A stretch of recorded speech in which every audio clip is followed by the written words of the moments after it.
And something very shocking, I scored 60 marks in my pre-boards in English to 99 in boards. First board exams, boards kar raha hai. Congratulations, very proud of you. So let's begin this video. Hi everyone, I'm Avika and I scored 99 out of 100 in English in my class 10 boards. And something very shocking, I scored 60 marks in my pre-boards in English to 99 in boards. So it is a massive glow up, take a massive comeback, whatever you want to name it. And no, it is not purely some accident or purely a miracle. It is my smart work. Now let me tell you how you can do it too. ठीक है, सारे tips हम include करेंगे from literature to comprehension to grammar, everything we will cover. Watch it till the very end ताकि तुम्हारी बहुत काम आए. And this going to be a really useful video. First of all about revising. देखो, अगर तुमने अब तक कुछ नहीं पढ़ा था ना and you have left everything for the gap days, वो लैंग्वेज सब्जेक्ट की गैप डेज में कवर करना है, go to YouTube, search for animated lectures. 10-15 minute में वो लोग एक एक चैप्टर करवाते हैं. In this way study all chapters. अगर तुमने नहीं करा है, एनसीईआरटी रीडिंग का टाइम नहीं है, avoid NCERT reading. Keywords I have provided in the description. These are the keywords, they are awesome, you can practise from them. Now, after revising a chapter, what you need to do to be perfect in that specific chapter, एक chapter की तुम्हें overall summary पता होना चाहिए. ठीक है, that summary along with important dialogues, NCERT की keywords, great vocab. I have created a PDF. महीनों की मेहनत थी मेरी, to be very honest. It is going to be in the description.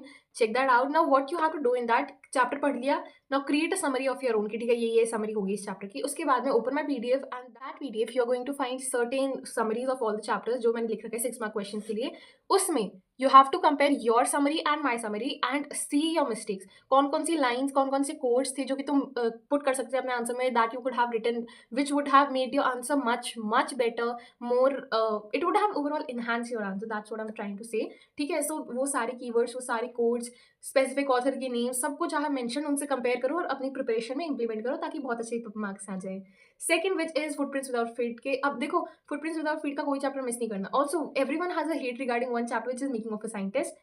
पढ़ना है, you do not have to miss that. CBSE loves that. गोली वाला चैप्टर भी पढ़ना है, दैट इज अमेजिंग. उससे हमेशा 6 मार्क्स में क्वेश्चन आता ही आता है मोस्ट प्रोबेबली. कोई चैप्टर मिस नहीं करना. Don't go for that advice he chapter miss कर सकते हो. इन केस अगर वो चैप्टर से ही क्वेश्चन, मान लो you skip 2 chapters and choice based question में दोनों वही चैप्टर्स है, what are you going to do then? So better study all the chapter. अगर तुम्हें कुछ स्किप करना है ना, then just don't focus equally on that chapter as compare to other chapters. अगर तुम्हें लग रहा है कि यार इस पर मेरे से नहीं हो रहा है, स्ट्रेसिंग मी टू मच, तो उस चैप्टर पर थोड़ा कम ध्यान दो.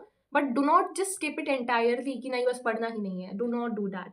Third which is poems. Now poems में always make sure you know the poetic devices. CBSE जो एक्सट्रैक्ट बेस्ड क्वेश्चन पूछती है उसमें डेफिनेटली पोएटिक डिवाइस पूछती है, राइमिंग स्कीम पूछती है, meaning of the poetic device भी पूछती है, how many poetic devices are used भी पूछती है. CBSE even asks the meaning of the specific word. Example you have the tale of custard dragon वाली पोएम, उसमें बहुत सारे पोएटिक डिवाइसेस यूज्ड है. तो तुम्हें हर एक का मीनिंग आना चाहिए, हर एक का ये भी समझ आना चाहिए कि यहाँ पे ये क्यों पुट है, what can be used other than this, what is the tone of the poet. How do we identify tone of the poet, very commonly asked. बहुत ज्यादा डाउट था मेरे को भी. The poet is always like any chapter, author है, poet है, comprehension पूछा है. Overall, see what he's trying to do. Like, is he positive? Is he empathetic? Is he trying to spread awareness? Like, is he concerned? He can be pessimistic, like negative. It can be criticising also. तुम्हें वो line से ही analyse करना है कि overall tone क्या है. अगर कोई आपको इन्फॉर्म कर रहा है, पूरी में इन्फॉर्मेशन लिखी, देन इट इज इन्फॉर्मेशनल. अगर वो कॉन्स्टेंटली क्रिटिसाइज कर रहे हैं, सब चीज़ों की कमी निकाल रहे हैं, कंप्लेन कर रहे हैं, that is criticising tone. There are lot of tones, depends completely on the context of whatever you are talking about. Tale of custard dragon we can say it is a joyful tone अगर कई बार देखिए तो, but it can be scared also. The poet is frightened when they get attacked by the pirate. तो ये भी हो सकता है. इट टोटली डिपेंड्स ऑन कौन सी स्टैंडर्ड में कौन से कॉन्टेक्स्ट बात कर रहे हैं. So practice these questions for many good refresher. Educate is awesome. उसके बाद में अनसीन पैसेजेस. सबको इनसे इतनी चिड़ है. देखो, अनसीन पैसेजेस की एक बात बताऊं मैं तुम्हें, तुम कितना ही अगर ओवर कॉन्फिडेंस में रहोगे ना कि 20 मार्क्स के unseen passages, 16 marks unseen passages मैं ऐसी कर लूंगी, वहां जाके नहीं होता है. अनसीन पैसेजेस में you are literally going to be asked about certain meaning of the words from the specific passage.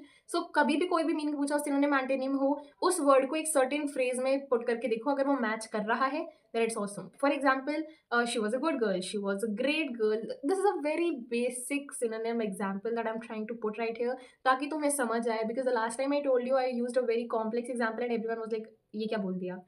So now mastering unseen passages की एक ही ट्रिक है that I can get you. क्या करना है तुम्हें, this is awesome hack for unseen passages. ये करोगे तुम्हें पक्का फुल मार्क्स मिलेंगे न्यू पैटर्न के according.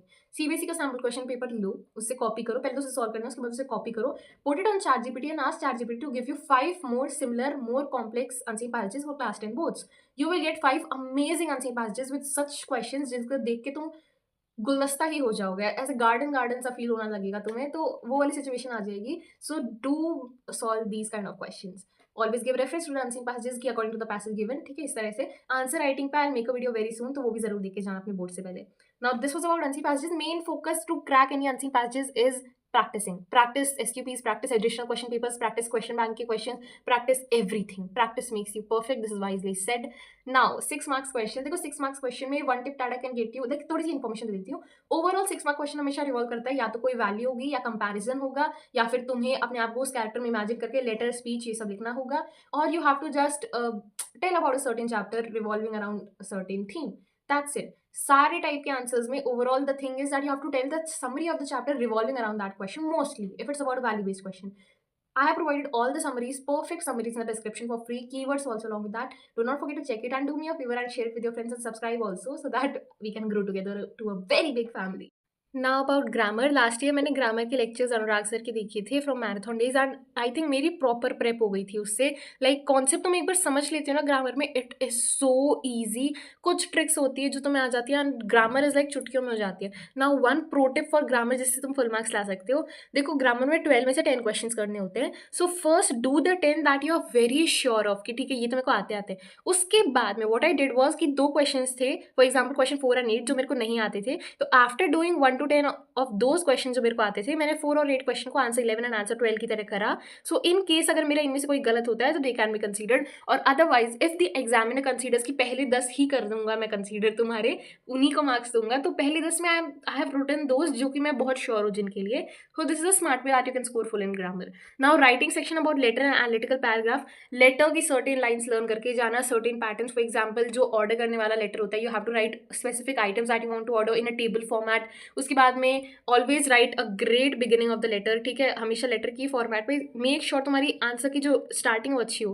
Like for example through the 16 pages of news paper, this is very classy, you want something better, put this on ChatGPT and ask for a better phrase. I have also provided a lot many good phrases. For example analytical paragraph की बात कर लेते हैं। Analytical paragraph में हमेशा वो करो जिसमें तुम्हें लग रहा है कि तुम ज्यादा डेटा लिख सकते हो, क्योंकि at the end of the day तुम्हें वही लिखना है ना जो पिक्चर में से है, तो तुम कितना ही ट्राई करो उसकी वोकैब अच्छी नहीं होती। And do not fall for that trap कि इंग्लिश के टीचर्स तुमसे लो एक्सपेक्टेशंस रखते हैं, तो तुम कुछ भी लिखोगे, बेसिक आंसर्स लिखोगे तो तुम्हें मार्क्स मिल जाएंगे। No, it's not that anymore, it's 2026 and English के teachers want awesome vocab because they believe कि जेंजी को इंग्लिश आती है, so they will be amazed, they have very high stakes, ठीक है। So to achieve, for example, instead of increase, you can write there that it shows a forward trend. Instead of increase, you can also write it grows sharply, it grows rapidly. Increase की जगह जितने भी synonym से प्यारे प्यारे तुम वो लिखो। Now where are you going to get these kind of words, like बहुत सारे कंपैरिजन के लिए, for example instead of writing compared with, right juxtaposed with. ऐसे words I have provided in the description, keywords है बहुत सारे, I show you here, it's awesome, बहुत help होगी। और लेटर में हमेशा राइट फॉर्मेट लिखना है तुम्हें, ठीक है, फॉर्मेट सही होगा, फॉर्मेट के मार्क्स मिलता है। इवन तो तुम्हें अगर लेटर नहीं आता हो, 2 पेज का लेटर लिखो, बहुत स्पेस है, खुला खुला लेटर लिखो, आराम से यूज़ करो पेजेस को, तुमने पैसे दिए उस आंसर शीट के। And no, you do won't require any extra supplementary, किसी को नहीं चाहिए होती supplementary. I am tired of holding this, my tripod has broken right now. किसी को नहीं चाहिए होती supplementary. Analytical paragraph start from the very beginning of the page, छोड़ दो आधा पेज अगर बच रहा है, start from a new page, पूरा टॉप से बॉटम तक आना चाहिए तुम्हारा analytical paragraph from 1 complete page, जब भी वो अच्छा लगता है। Don't forget to solve PYQs, English में पीवाईक्यूज बहुत इंपॉर्टेंट है। 2023 से सॉल्व करना, उससे पहले मत जाओ पीवाईक्यू सॉल्व करने। Trust me, the level of questions is this, and in 2025 the level, for once I can see कि यार 2024 the level of question is this, 2025 the level is this literally, so 2026 also it's almost gonna be this or higher than that. So you have to practice a wide range of questions, so make sure you practice all kind of PYQs from 2023 especially. उसके पहले के questions are literally shitty, to be honest. It's directly NCERT based questions. CBSE competency पूछती ही नहीं थी, CBSE was never this creative. Suddenly they are very creative, suddenly they want to make students have nightmares. So you have to practice a lot. English is no longer a subject that you can score 100 in 2 or 3 days. You have to put 100% of your effort, then only it's possible for you. That was it for this video. Thank you so much for watching. I'll make sure to upload a lot of videos ताकि तुम्हारी help हो सके answer writing में. And I love you all. Thank you so much for watching. Bye bye.